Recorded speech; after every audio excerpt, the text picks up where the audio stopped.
तो अखिलेश यादव बोल रहे हैं 400 पार। अखिलेश यादव जी को ये भी नहीं मालूम है कि प्रदेश की विधानसभा में कुल कितनी सीटें हैं। जितना उन्होंने अपने बंटवारे में अपनी सीटें दूसरों को दे दी हैं, वो भी समाजवादी पार्टी के खाते में जोड़ के वो बता रहे हैं कि अब की बार 400 पार। माननीय अखिलेश यादव जी को जानकारी होनी चाहिए कि समाजवादी पार्टी तो 400 सीटों पे लड़ ही नहीं रही है, तो वो कैसे 400 सीटों पे जीत अपनी हासिल करेंगे। जो राम को लाए हम उनको लाएंगे, वो शाम को भी लाएंगे। विपक्ष जो पहले थोड़ा बहुत होगा, वो भी अब घर बैठ जाएगा जी। अब घर बैठ जाएगा। ये रैली देखने के बाद में पूरे प्रदेश में खाली मोदी जी और योगी जी नजर आएंगे। योगी के साथ हम लोग हैं। हाँ, इतिहास बदल के इन्होंने रख दिया। आज तक किसी सरकार ने ऐसा नहीं किया। कह रहे इतिहास बदला, विपक्ष कह रहे बस योगी जी ने नाम बदला। अभी इतिहास और बदला जाएगा, अभी और बदलने की बारी है। ऐसा लोग पूछते थे, मंदिर वहीं बनाएंगे, तारीख नहीं बताएंगे।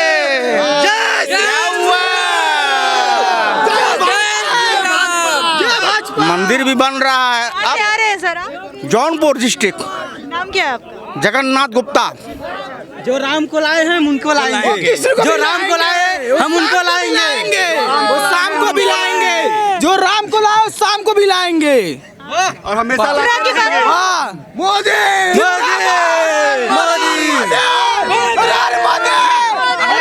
एक मिनट, दूरदर्शन चैनल अगर हमको देख रहे हैं तो बाबा जी से, हमारे योगी जी से और माननीय श्री नरेंद्र मोदी जी से ये मेरा निवेदन है कि हम करोड़ों हिंदुओं की आस्था आपसे जुड़ी है। बस हिंदू राष्ट्र की तरफ राष्ट्र ले जाइए, हम आपके साथ हैं। जय भाजपा। कह रहे हैं कि बस मंदिर बनाने का काम हो रहा है। राम मंदिर हो गया, अयोध्या हो गया, काशी हो गया, मथुरा की बारी है। मथुरा की बारी है। मंदिर बनाने से विकास होगा क्या? क्यों नहीं विकास होगा? विकास हो रहा है। जहाँ जिस ग्राउंड पर हम आ रहे हैं, आज तक कैसा देखा था आपने? अमूल की फैक्ट्री, यहाँ के बेरोजगारों को रोजगार मिलेगा। और अखिलेश जी ने तो नहीं प्रस्ताव पारित किया था। भगवान से कहते हैं सद्बुद्धि दें इसको। अखिलेश जी को। नरेंद्र मोदी रहेंगे इस देश में तब तक किसी कुछ होने वाला नहीं है। नरेंद्र मोदी ही रहेंगे, उन्हीं साया छत्र में सब रहेंगे। नहीं चलने वाला कांग्रेस, बसपा, सपा, दाना, अनाज, गेहूं, चावल जितना उन्होंने दे दिया कोई दिया नहीं है। वो नरेंद्र मोदी का बहुत बड़ा योगदान है इस देश के लिए, इसलिए हम नरेंद्र मोदी के साथ हम लोग हैं। उनके साथ जितने उनके सब हैं, सब उनके हम लोग साथ। कहाँ से आ रहे हैं? हम जौनपुर से आ रहे हैं। नाम क्या है आपका? जी, तहसील। नाम हमारा रमेश चंद्र गुप्ता है, धाकड़ नाम हमारा। हाँ, काम हुआ है आपके भी? अब काम नहीं, जिन्होंने जन्म दिया है, भगवान ने जन्म दिया, भगवान जो होते हैं उनका उन्होंने घर बनवा के बहुत बड़ा काम कर दिया। सब अपना घर बनवा रहे हैं, वो भगवान के घर बनवा रहे हैं। तो महंगाई जो बोल रहे हैं, कहाँ महंगाई है? महंगाई कुछ नहीं है, पहले इससे ज्यादा महंगाई थी, काम कुछ नहीं था। इतने तनख्वाह वाले हैं, सबको पैसा देना पड़ रहा, कौन दे रहा है?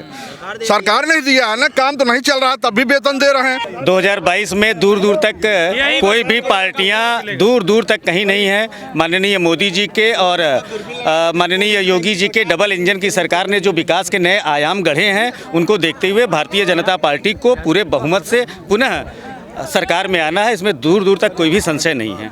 तो अखिलेश यादव बोल रहे हैं 400 पार।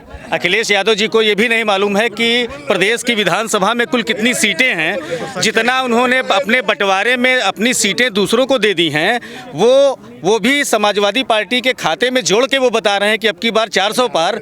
माननीय अखिलेश यादव जी को जानकारी होनी चाहिए कि समाजवादी पार्टी तो 400 सीटों पे लड़ ही नहीं रही है, तो वो कैसे 400 सीटों पे जीत अपनी हासिल करेंगे। ये बड़ा हास्यास्पद विषय है। हम सबको सुन के बड़ा आश्चर्य लगता है कि जब आप 400 सीटों पे लड़ ही नहीं रहे हैं तो 400 सीटें आप कैसे जीतेंगे जी।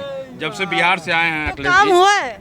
निश्चित रूप से ये बताने की आवश्यकता सामान्य जन समुदाय को नहीं है। यहाँ उमड़ा हुआ जन समुदाय विपक्ष को विकास नहीं दिखता, कहाँ है विकास? विपक्ष अपनी आंखें मूंदे हुए हैं, तो उन्हें निश्चित रूप से विकास नहीं दिखाई देगा। जब एक कबूतर को कोई बिल्ली झपट्टा मारती है तो वो कबूतर अपनी आंख बंद कर लेता है, तो उसको लगता है कि मेरे पास दूर दूर तक कोई खतरा नहीं है। वही हाल विपक्ष का है। विपक्ष ने अपनी आंखें बंद कर रखी हैं। इसलिए उनको दूर दूर तक कुछ दिखाई नहीं। कौन झपट्टा मारने वाला है चुनाव में झपट्टा मारने का प्रयास किया जा रहा है, कुत्सित प्रयास किया जा रहा है। तमाम छोटे दल हैं, तमाम छोटे दल हैं, जातिवादी दल हैं, जो अपने जाति के जातिगत समुदाय के कुछ लोगों के समूह को, कुछ लोगों के टुकड़ों को लेके वो प्रदेश की सत्ता पे काबिज होना चाहते हैं। लेकिन ऐसे लोगों को, ऐसे तत्वों को भारतीय जनता पार्टी और प्रदेश की जनता मुंहतोड़ जवाब 2022 के चुनाव में देने वाली है। मिलेगा, निश्चित रूप से जवाब मिलेगा। मेरा नाम मेराज हैदर है। सर जी कहाँ से आ रहे हैं आप? मैं जौनपुर से आ रहा हूँ। 2022 का क्या लगता है ये रैली में भीड़ देख? मैडम देखिए, ये रैली ऐसी रैली है, एक रैली ऐसी है कि विपक्ष जो पहले थोड़ा बहुत होगा, जो विपक्ष थोड़ा बहुत होगा, वो भी अब घर बैठ जाएगा। जी, अब घर बैठ जाएगा। ये रैली देखने के बाद में पूरे प्रदेश में खाली मोदी जी और योगी जी नजर आएंगे, जनता के बीच में और सबके बीच में।